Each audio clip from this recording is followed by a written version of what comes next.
One of my subscribers said they were watching the video I did on the effortless one-handed backhand.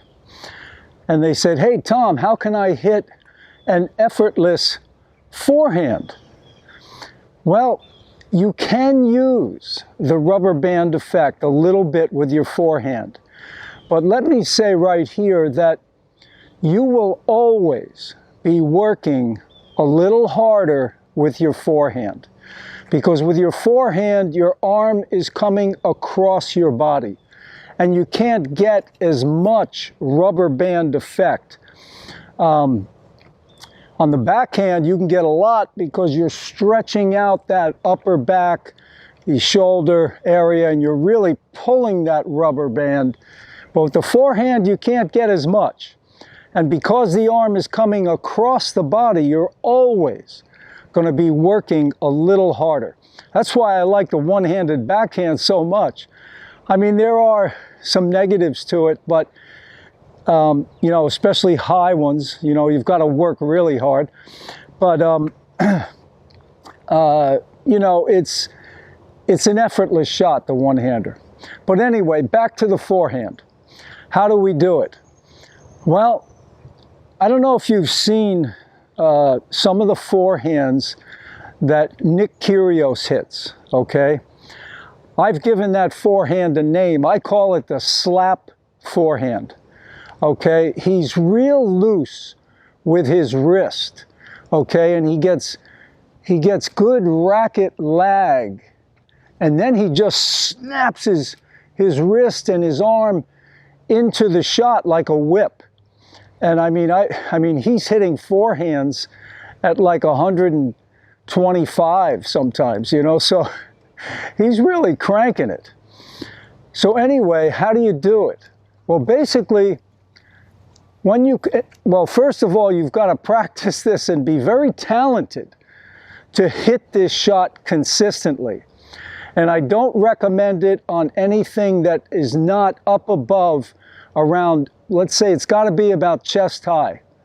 Chest high to shoulder height is going to be a good time to really use the slap forehand. So what he does is he's real loose in the wrist. He comes back and then he lays the racket back here a little bit. That's racket lag. And then he just snaps his arm into the shot. And you can get that rubber band effect because you're stretching it out right here. That's where you're stretching that lower arm out, the forearm, and then you just snap that forearm, and you've got to have a fast shoulder as well, and you're going to get that power. Okay, let's take a look in slow motion.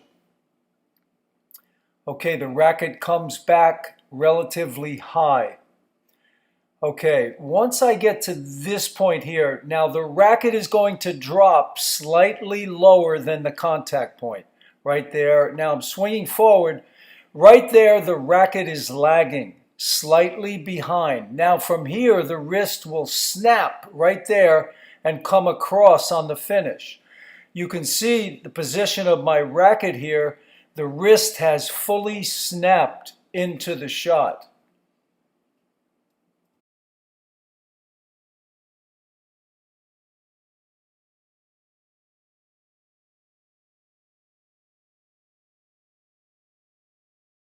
Okay, again in slow motion, look for those key points. Racket comes back relatively high. I got to get that racket up. It's a slightly low to high swing, but almost straight across. Right now, the ball's up around chest high, so I'm going to come straight across. Again, you can see the racket is lagging here. The wrist is out in front. Snap it into the shot and come across on the finish.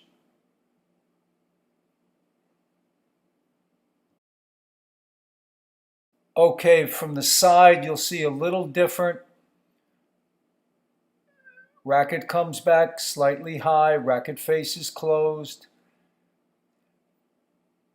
Okay, right there you can really see the shoulder, the elbow, and the wrist are leading. The racket is lagging. Now the snap, you can see the wrist has snapped. Now the racket is slightly in front. And then I'll fully snap on the finish coming across, and you can see that the wrist and forearm have relaxed.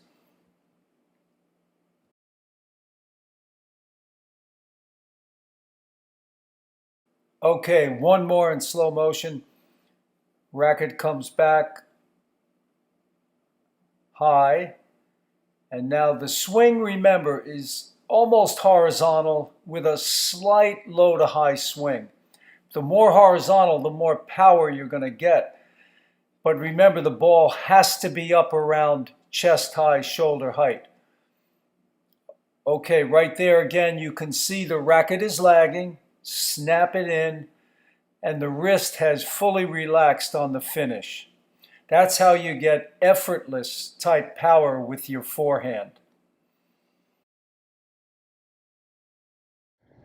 Okay, there you have it, the slap forehand.